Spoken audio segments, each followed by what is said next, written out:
Jateng Radio dengerin Jateng dari mana saja. Kang Mas dan Mbak Ayu, Jateng Bicara sudah hadir kembali. Dan kali ini kita sudah bersama dengan Mas Bintang Al-Huda dari Yayasan Setara, yang akan ngobrol tentang yang banyak meresahkan di luar sana. Selamat siang Mas.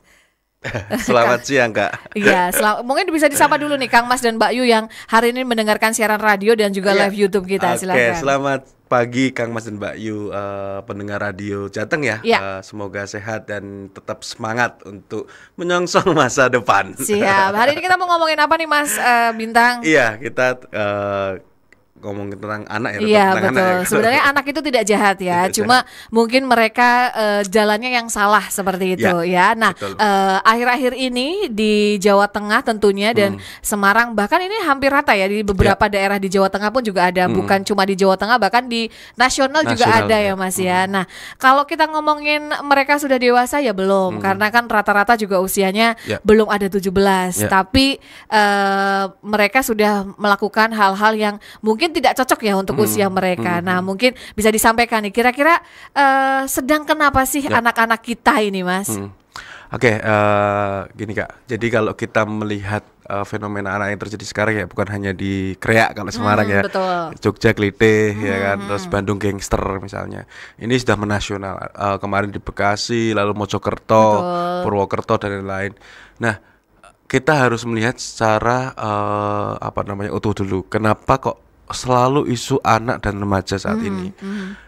Aku kemarin coba melihat ke sensus ya, sensus penduduk di 2022. Ternyata memang saat ini usia anak dan remaja itu mendominasi banyak sekali. Sekitar 50% lebih, karena prevalensi nasionalnya kalau dilihat dari angka usia 9 tahun sampai ke 21 tahun itu sekitar 100 juta anak lebih. Nah, ini menjadi tantangan kita. Dari 100 juta anak ini pasti dipengaruhi oleh 3. Kalau anak kan dipengaruhi oleh 3 ya, ruang lingkupnya ya. Keluarga, masyarakat, satunya itu sekolah. Nah, di 3 ini kalau kita melihat masih banyak lubang atau celah ya, untuk anak-anak itu bisa menjadi anak yang beresiko. Nah, kenapa kalau persepsi kita atau persepsi teman para perlindungan anak itu anak pelaku itu anak korban. Namanya anak, walaupun dia pelaku, dia korban. Entah itu korban dari 3 hal itu. Dari faktor keluarganya, apakah keluarganya itu baik-baik saja, atau bahkan keluarga baik-baik saja itu pun bisa anaknya ngelimpe ya, jam 2 malam keluar, dan itu sering sekali anaknya bapak ibu guru ternyata malam itu jam 10 sudah tutup pintu, jam 2 anaknya nggak ada di rumah, tahu-tahu ketangkep polisi jam 5 pagi dipanggil. Nah, itu juga menjadi tantangan kita di faktor keluarga.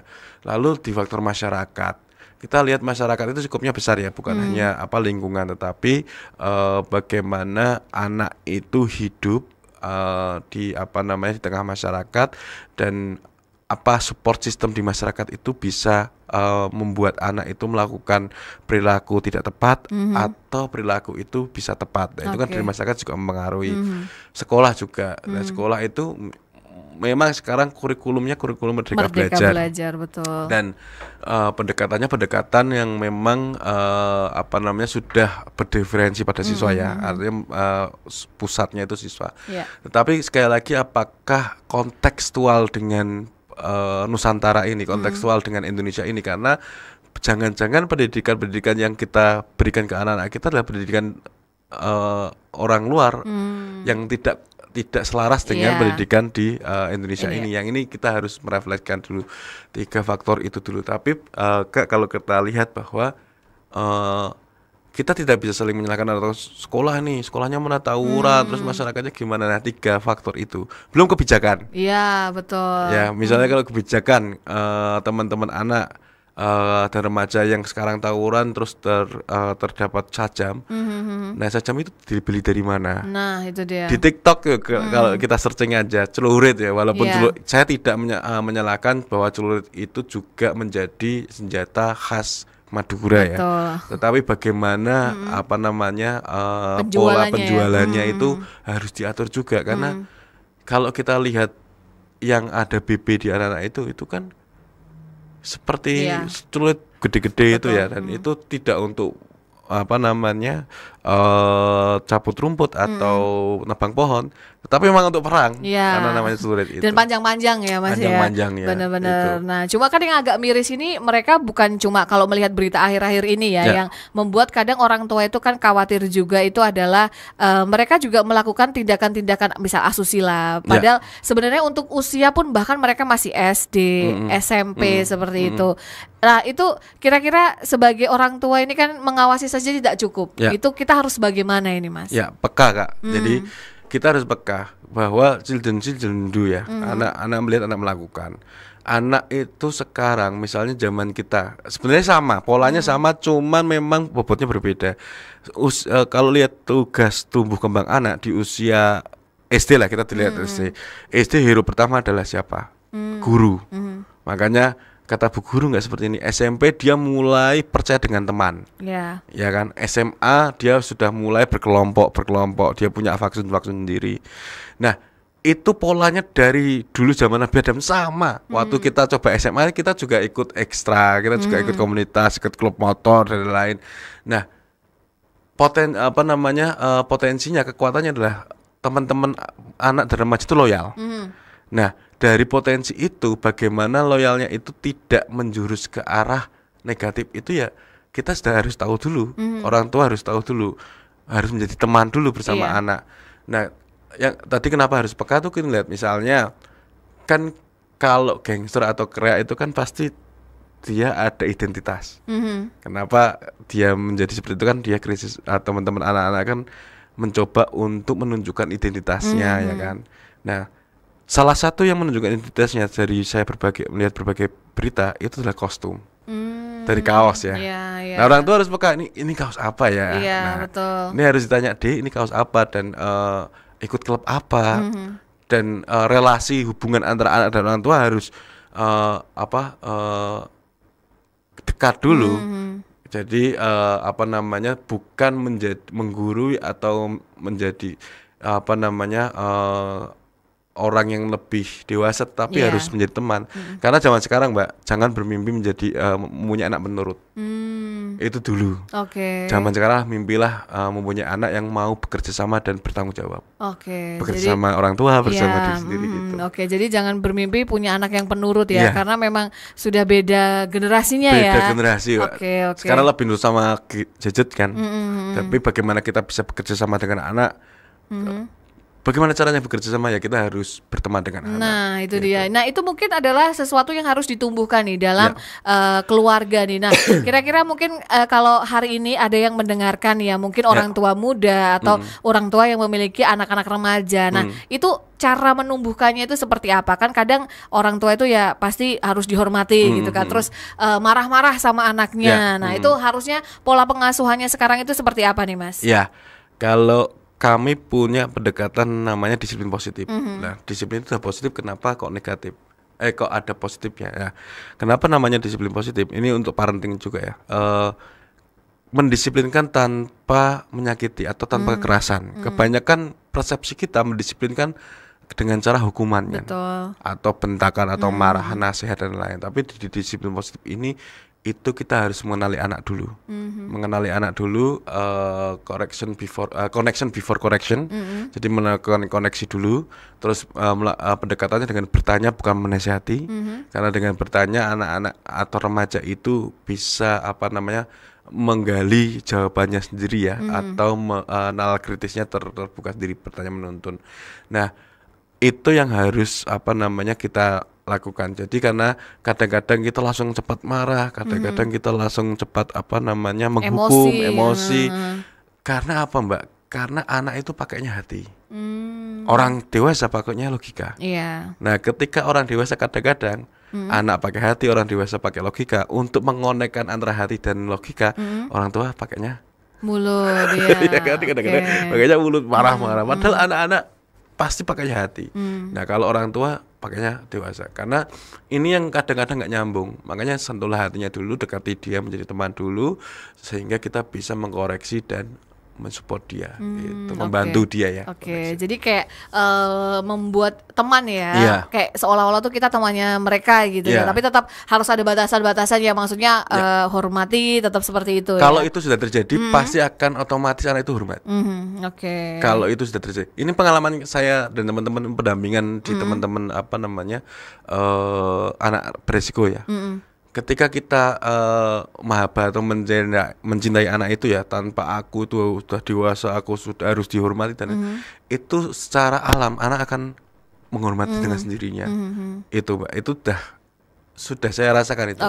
Otomatis dan itu guru-guru juga kok. Guru-guru ketika saya bertemu dengan banyak guru, ketika guru-guru dekat sama anak otomatis akan menghormati kita. Iya, betul. Gitu. Nah, cuma yang aneh ini adalah kalau melihat fenomena-fenomena yang ada di sekitar kita ini, fenomenanya ini munculnya tidak cuma 1-2 ya Mas ya, tapi hampir banyak dan di mana-mana tiba-tiba tuh bermunculan semua. Nah, ini kira-kira sedang kenapa ini remaja-remaja di daerah kita ini, Mas? Ya, kalau lihat tadi, Mbak, jadi memang di fase remaja itu berkumpul ya. Nah, sekarang ini kan kita tidak bisa melihat di hulu hilirnya. Kita harus penyebab akar persoalannya apa sih? Lawang buktinya seumpamanya kita ngomongkan apa namanya tantangannya juga misalnya teknologi. Kemarin yang saya lihat di teman-teman Libas, ternyata ada orang Demak juga yang ada di Kota Semarang itu kan. Itu kan anak-anak sekarang sudah terconnected. Janjian tawuran aja lewat DM-an. Iya, dan ada adminnya juga ya kemarin. Ada adminnya juga. Adminnya siapa kan ditanya. Adminnya ini ternyata adminnya. Nah, ini tidak bisa kita hanya melihat dari anak itu bersalah enggak, tapi kenapa sih anak bersalah?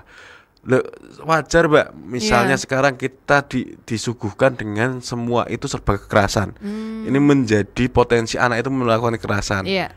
Semua itu serba kompetisi. Lah semuanya kalau remaja dan dia ikut dalam kelompok-kelompok dan terpantik kompetisi, pasti loyalnya seperti apa? Betul. Ya kan? Ya, karena mereka merasa dihargai ya di situ ya. Apalagi merasa dihargai. Nah, itu yang menjadi apa namanya kenapa anak itu melakukan itu. Faktor tontonan juga yang tidak mencerminkan bahwa apa namanya penuh dengan kepositifan. Kalau dulu kita paling mentok membaca karena belum ada TV ya. TV pun bisa dikontrol orang tua. Terus baik itu apa namanya aura ya, entah itu melihat dari segi ekonomi, politik dan sosial, itu serba panas sekarang. Apalagi di masa-masa politik ini ya. Dan akhirnya itu kan terpengaruh anak-anak, terpengaruh dari media apa namanya seperti itu, sehingga kita nggak bisa menyalahkan anak, Mbak. Sangat nggak bisa karena yang disalahkan pasti orang tuanya atau orang dewasa itu.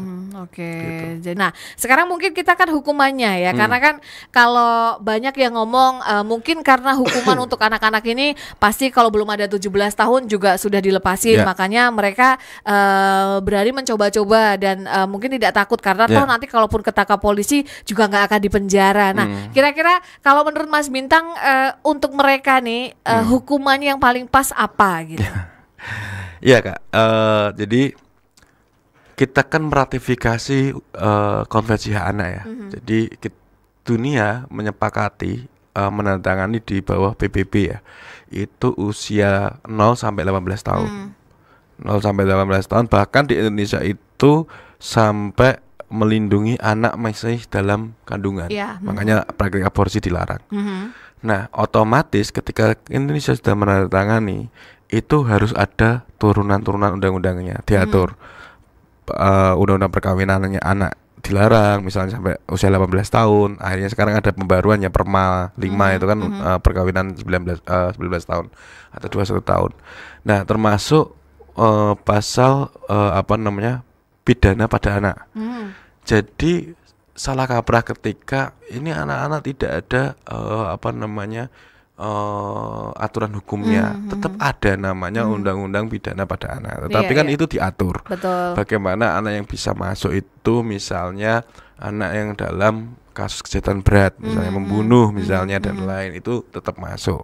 Nah, tapi tetap harus ada SOP dan mekanismenya bahwa itu usia anak. Misalnya opsi terakhir adalah masuk ke dalam lapas anak atau pidana anak. Itu opsi terakhir. Tapi diusahakan adalah restorasi justice. Restorasi justice adalah pendekatan dengan bukan keluarga, pembinaan. Nah, kita salahnya adalah bukan salahnya, kita kurangnya adalah kecolongannya di pembinaan itu. Nah, ketika anak masuk dalam Polres misalnya. Nah, dan anak itu di RJ ya, restorasi justice. Nah, dia itu apakah ketika lepas dari Polres itu ada pendampingan apa enggak? Kalau tidak ada pendampingan ya sama saja dia lepas, akhirnya ya kembali lagi melakukan hal yang berulang. Nah, pendampingan itu pas RJ itu penting menurut saya, karena mengembalikan dan mendampingi anak itu sehingga tidak melakukan keberulangan lagi misalnya. Tapi kalau misalnya berulang dan demi kebaikan anak, ya ada kebijakan bahwa ini anak harus dititipkan di LPKA, lapas anak, supaya ada pembinaan di dalam. Itu sih. Tapi sejauh ini sebenarnya efektifnya seperti apa, Mas? Karena kan biarpun mereka usia belum cukup, tapi kenyataannya mereka itu bisa melakukan kejahatan-kejahatan yang sampai berat ya, misalkan sampai membunuh, terus memperkosa, atau bahkan tega kayak kemarin ya di Semarang itu juga bahkan orang nggak dikenal pun dibunuh sama mereka. Nah, itu kan udah parah ya. Apakah itu mereka cocok lah, ya ulah nggak ada batasan usia, tetap mereka di penjara atau bagaimana? Ya, yang membunuh kemarin di Semarang tetap masuk. Jadi di atas 8 tahun tapi tetap maksimal dalam undang-undang pidana itu kan maksimal hukuman anak kan 9 sampai 10 tahun. Nah, itu maksimalnya, nggak boleh ada anak itu seumur hidup atau itu nggak ada. Lebih dari itu nggak ada. Tetap masuk. Tetapi kenapa itu kalau bertanya efektif atau tidak sih menurut saya. Karena orang dewasa di penjara aja bola-balik ada yang masuk. Sebetulnya bukan melihat dari penegakan hukumnya, tetapi bagaimana kita itu mengusahakan api itu biar tidak membakar itu bagaimana. Jadi menyiapkan anak itu dulu. Menyiapkan anak itu supaya tidak melakukan hal yang seperti itu. Nah, dengan cara apa tadi? Trisentra itu harus jalan. Keluarga, sekolah, dan masyarakat ini harus saling berconnected. Sekolah nyalahke keluarga. Betul. Ketika di keluarga, sekolah yang di itu sekolahnya. Ya kan, masyarakat juga begitu. Nah, ini kalau nggak ada koneksi atau kita melihat secara holistik itu nggak akan bisa persoalan anak itu.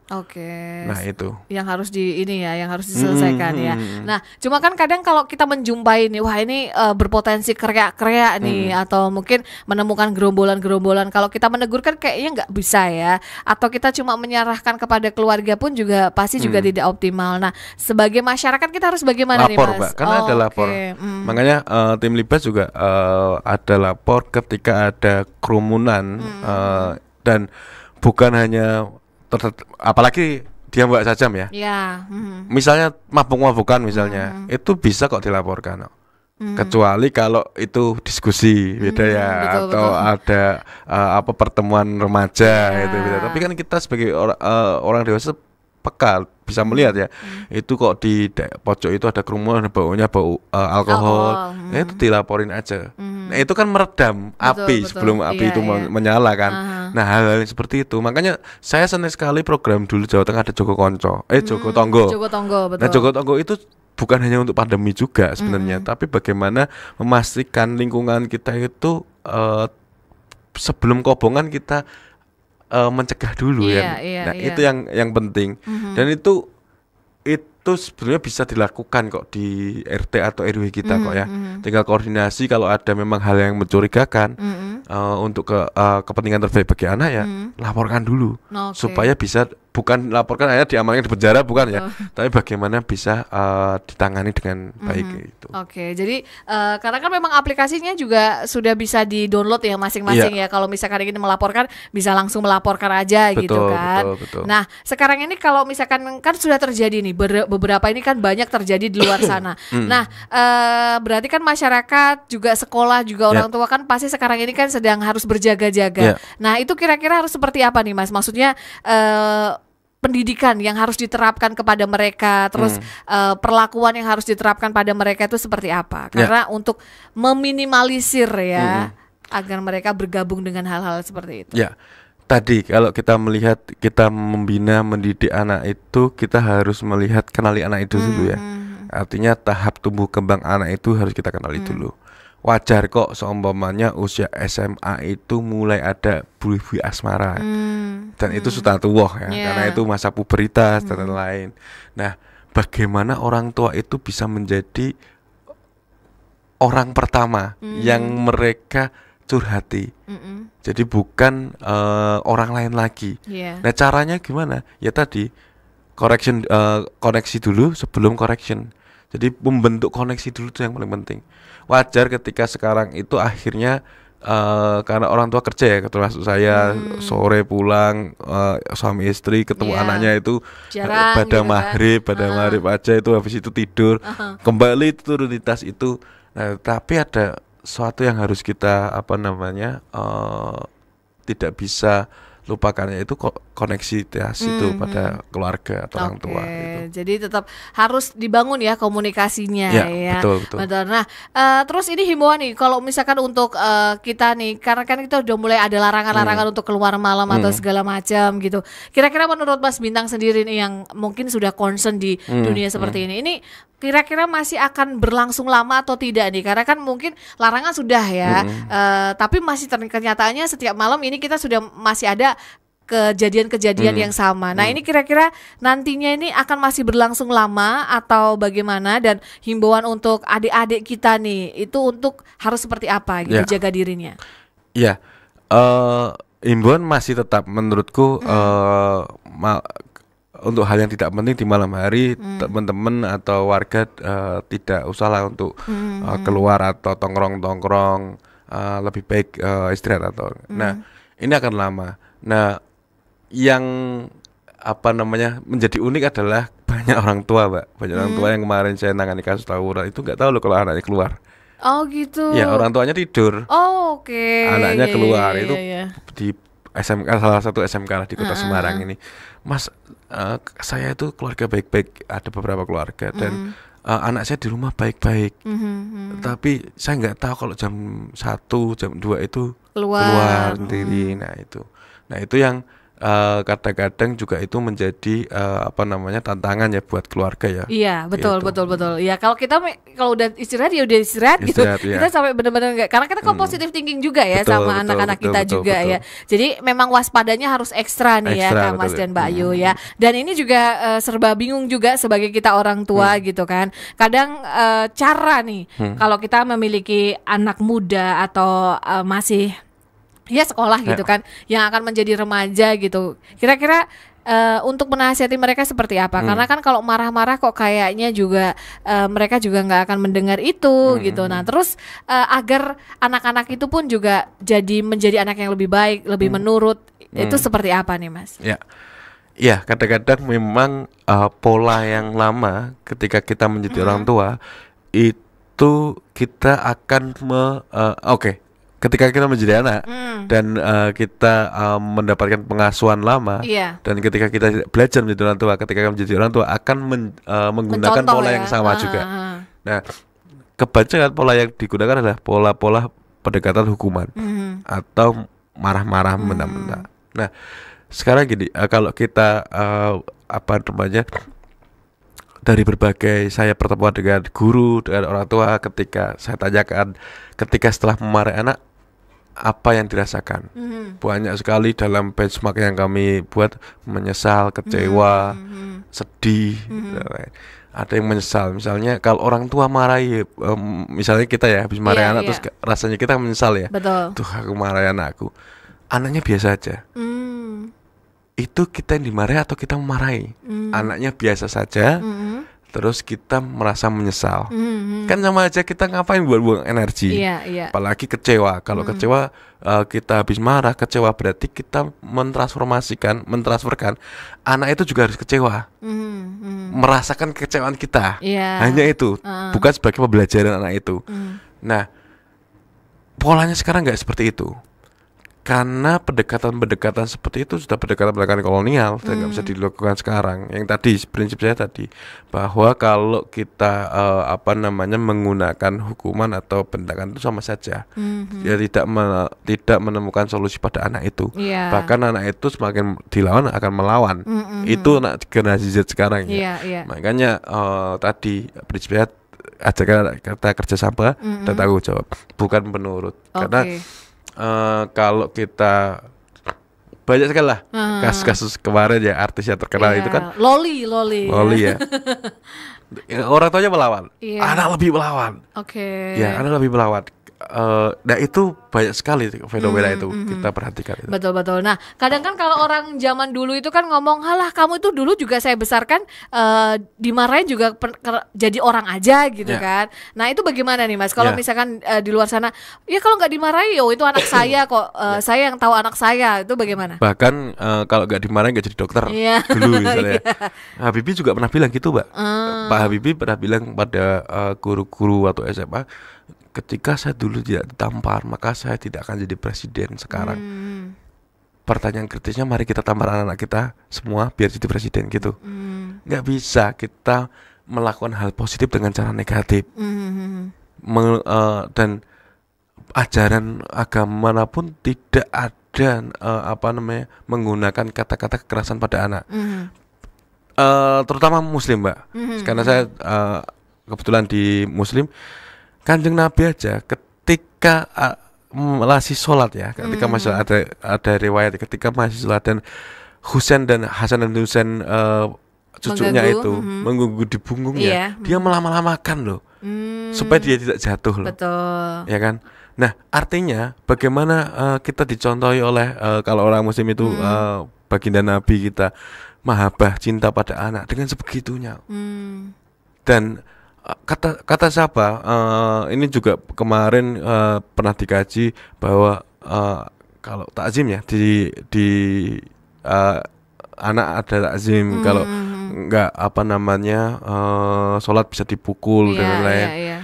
Itu berbagai ustadz juga bilang mukulnya bukan mukul untuk menyakiti, mukulnya kayak disenggol, ayo sholat, ayo sholat, ayo sholat. Tapi dengan nadanya pun juga lebih tenang ya, bukan yang ayo sholat gitu. Iya, mau membantah gimana lagi, kita sudah diajarkan oleh semua agama yang itu menjadi panutan kita ya, itu dengan mahabbah, dengan cinta dulu lah untuk anak-anak kita gitu. Bukan yang terus marah-marah dengan emosi kayak gitu. Kalaupun dengan begitu pun mereka juga nggak akan mendengar, karena nggak klop, ya? Mbak.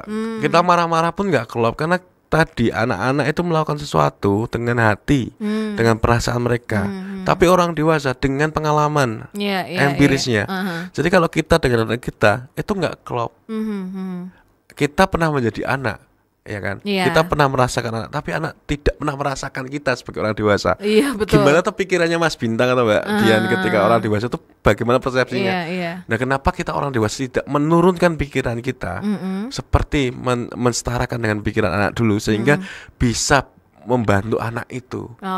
Jadi jangan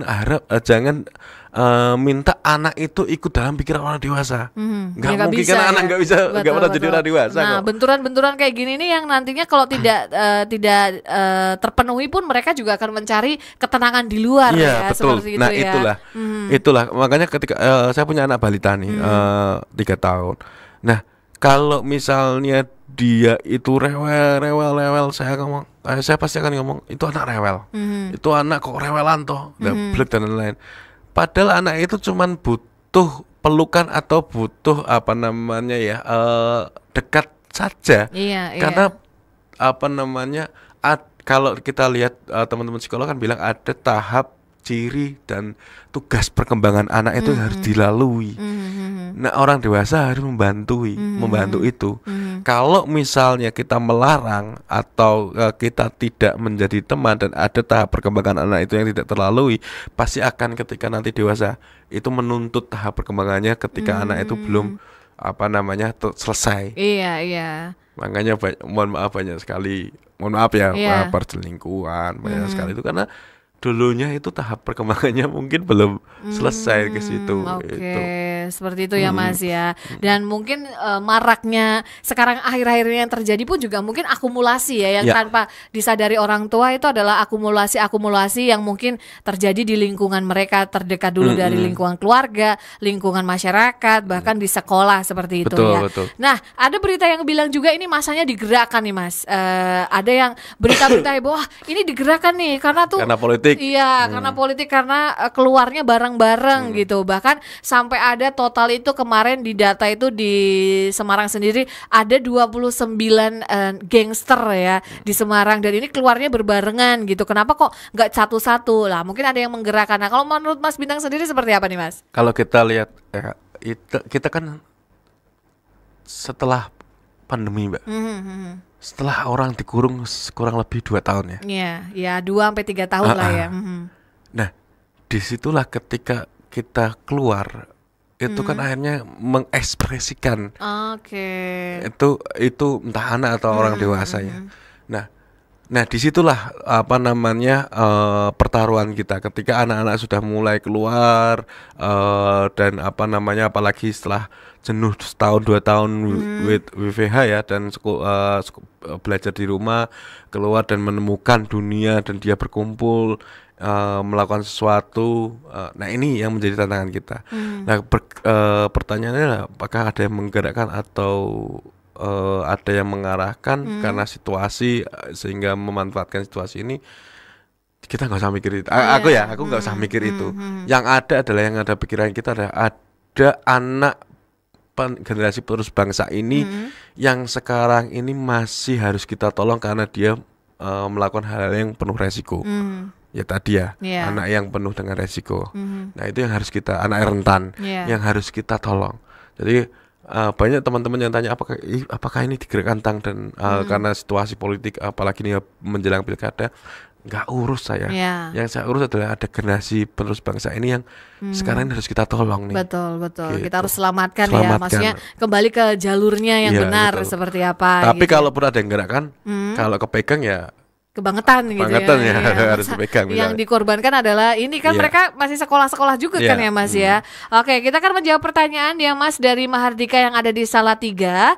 Pernah lihat di TV talk show dengan tema ini. Salah satu narsum seorang pakar parenting berujar saat ada pemberitaan tindak kriminal anak, kamera atau perhatian tidak pernah menuju orang tua pelaku, khususnya bapaknya. Menurut Mas, perlu nggak mulai saat ini ayah pelaku harus diseret bila ada kasus kriminalitas anak? Ya, kalau aku nggak tahu di ranah hukumnya ya, apakah perlu diseret kayak seperti kelalaian dalam bertugas, masuk kelalaian dalam bertugas menjadi atau enggak. Tetapi poinnya bukan di situ. Poinnya adalah ketika anak itu menjadi pelaku, apalagi dalam ranah hukum. Nah, poinnya ketika anak kembali, itu harus ada yang mendampingi, termasuk mendampingkan ke orang tua. Supaya apa? Supaya tidak terulang lagi. Nah, reintegrasi sosialnya. Nah, kalau reintegrasi sosialnya itu tidak berjalan dengan baik, ya pasti pendampingan bukan hanya anak. Karena kan ada analisis sosialnya dulu nih. Keluarganya bagaimana, parentingnya bagaimana, teman-temannya bagaimana. Kita harus lihat, ternyata parentingnya yang salah nih. Nah, harus lakukan pendampingan. Sekali lagi bukan langsung head to head, langsung ke kacamata hukum, enggak. Tetapi bagaimana kita harus membantu orang tua itu melakukan parenting dengan baik gitu. Gitu. Oke, jadi walaupun salah juga ya, orang tua juga salah ya. Iya, betul. Terus semoga sudah menjawab ya Mas Mahardika yang ada di Salatiga ya. Berikutnya ada Bahono yang ada di Madukoro. Saya mengerti ini adalah persoalan yang sistematik. Banyak hal yang harus dibenahi, kayaknya negara perlu membidangi terbentuknya lembaga atau forum semisal PKK tapi untuk bapak-bapak di rumah katanya. Bapak-bapak rumah tangga ya, biar bisa meningkatkan kesadaran parenting buat bapak-bapak. Nah, ini boleh diusulkan ya Mas? Nah, ini banyak loh Mbak. Bapak-bapak yang menjadi bapak rumah tangga banyak sekarang loh. Termasuk saya. Ketika gak ada program ya, karena saya kerja di NGO, saya di rumah kayak tadi pagi saya mandiin anak saya dan lain-lain. Ini Jadi sekarang itu sudah nggak zamannya mendidik atau mengasuh anak itu hanya untuk perempuan toh. Kita harus bisa bekerja sama dengan rumah tangga masing-masing ya. Ketika bapak ya harus tahu tentang parenting, bagaimana apa namanya menjadi apa teman terhadap anak tersebut. Nah itu juga harus. Dan masyarakat itu juga bukan hanya PKK. Di Semarang Utara itu ada Mandali, Mbak. Oh Mandali, apa itu?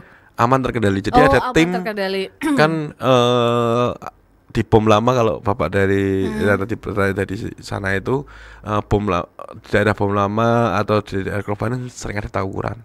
Di situ kan akhirnya membentuklah Mandali. Di situ memanfaatkan relawan-relawan bapak-bapak yang mau untuk apa namanya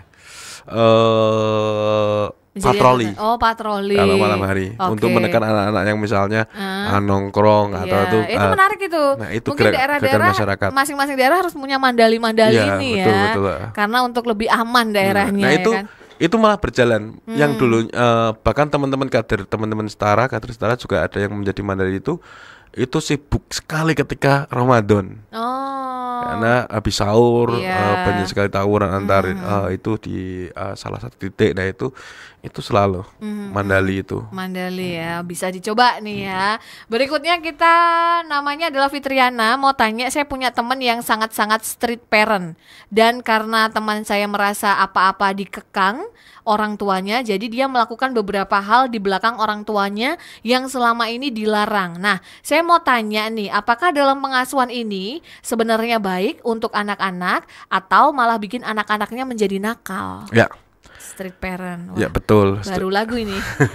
Iya kan? Keren. Saya baru tahu loh ini Mas, strict parent. Luar biasa ya. Monggo silakan jawab.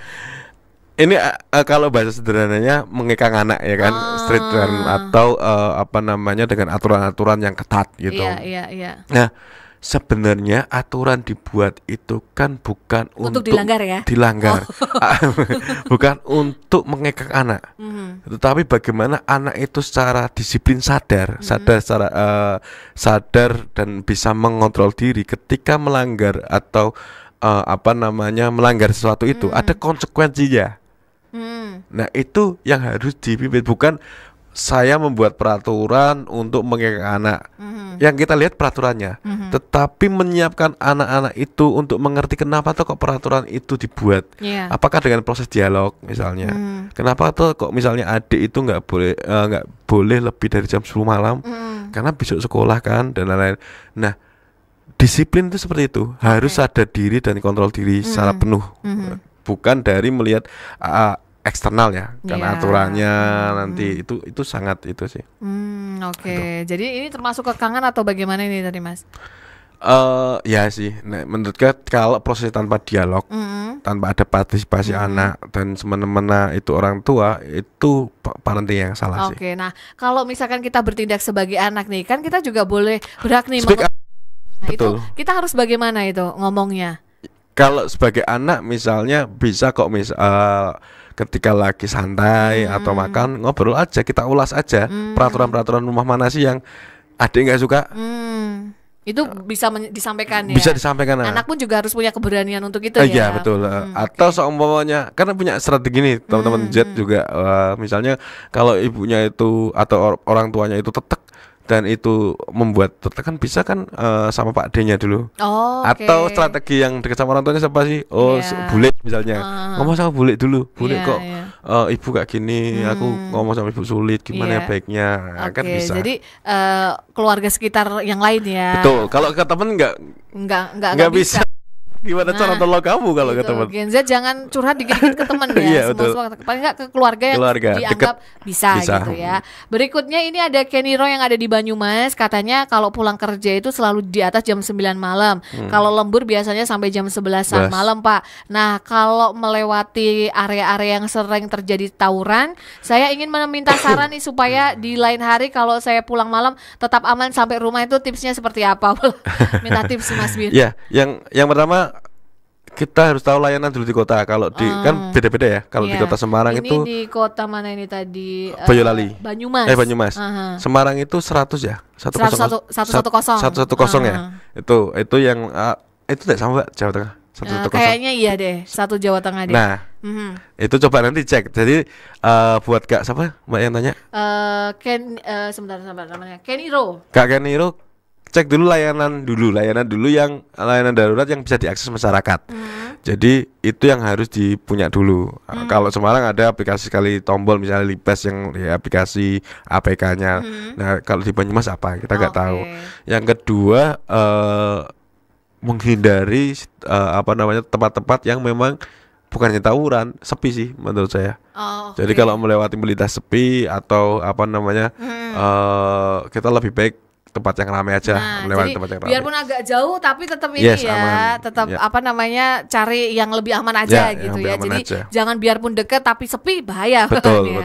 Terus terakhir nih karena waktunya juga sudah hampir habis nih Mas, gak kerasa ya. Ada namanya Gevan yang ada di Demak. Saya was-was kalau keluar pakai baju yang bergambar, padahal gambar biasa. Karena pernah ada pakai baju bergambar dibacok, padahal hanya gambar biasa dan bukan dari klub apapun. Nah bagusnya seperti apa nih Pak? Oh ini adik-adik ini kayaknya ini. Iya, Adik Evan ya. Itu memang. Nah itu. Kadang-kadang itu kan klub itu pasti ada identitasnya. Nah, gambar biasa atau menyerupai kadang-kadang menyerupai, tidak tahu malam-malam akhirnya kesabet dan lain-lain. Itu ya baiknya seperti apa menurut saya kalau malam hati-hati aja, jangan keluar terlalu malam karena kita nggak bisa jamin Mbak. Betul. Mau bergambar pun bisa aja. Ya, kalau apes ya. Apes itu sih. Yang penting tahu layanan di kota kabupaten masing-masing dulu yang bisa diakses secara darurat mana. Terus hindari situasi-situasi yang beresiko untuk tindakan-tindakan kriminal. Oke, seperti itu ya. Baik, yang belum terjawab mohon maaf ya karena waktunya juga terbatas. Mungkin terakhir sebagai closing statement nih dari Mas Bintang untuk Kang Mas dan Mbak Yu yang hari ini mendengarkan mendengarkan radio dan juga live YouTube kita, silakan. Ya. Buat teman-teman kita harus mulai mencoba untuk peka terhadap situasi yang ada. Artinya kita sedang berbicara tentang generasi penerus kita karena bonus demografi yang luar biasa ini. Nah baik dari masyarakat, anak sendiri ya atau keluarga itu ketika melihat situasi yang tidak normal atau situasi yang beresiko membahayakan, entah itu dari anak atau orang dewasa ke anak, maka cepat-cepatlah menyampaikan atau melaporkan. Iya. Dari kepekaan itulah akhirnya situasi yang darurat bisa diredam. Oke, baik. Kalau begitu terima kasih buat Mas Bintang Al-Huda yang sudah sharing-sharing ya. Semoga ini bermanfaat. Amin. Khususnya untuk orang tua, masyarakat dan sekitar, bagaimana parenting yang baik agar generasi-generasi emas ini bisa sesuai jalurnya ya. Tidak mereka mencari kebahagiaan sendiri di luar dan sampai akhirnya membuat hal-hal yang tidak benar seperti itu. Dan semoga kasus-kasus kreak-kreak ini juga segera berakhir. Ataupun Mbak mau sedikit promo, misalnya kalau takut misalnya ada teman-teman di sini anak takut melaporkan atau takut bercerita, bisa aja bercerita di langsung ke admin Yayasan Setara di Instagramnya, karena banyak sekali yang masuk ke situ atau DM ke Bintang Al-Huda juga nanti akan saya respon karena ternyata banyak Mbak anak-anak yang nggak berani lapor. Betul. DM saya itu banyak anak-anak yang disakiti guru, ditampar guru dan lain-lain, ini nggak berani lapor. Nah ini harus karena anak kan ketika menjadi korban pasti karena luka batin ya kalau inner child gitu ya, jadi biasanya itu akan mempengaruhi ketika mereka dewasa betul. Dan itu semoga itu tadi ya, kalau misalkan ingin curhat bisa langsung ke Yayasan Setara. Instagramnya apa namanya Mas? Yayasan Setara. Instagramnya Yayasan Setara atau langsung ke DM Bintang Al-Huda atau DM langsung Mas Bintang Al-Huda karena identitas nanti akan aman, semuanya aman ya, dan insya Allah masalahnya pun juga terselesaikan. Pasti akan diintervensi atau diadvokasi. Siap. Kalau begitu sekali lagi terima kasih banyak Mas. Dan untuk Kang Mas dan Mbak Yu terima kasih. Kita berdua harus undur diri dari Jateng Bicara. Mohon maaf kalau ada salah-salah kata. Selamat siang. Selamat siang.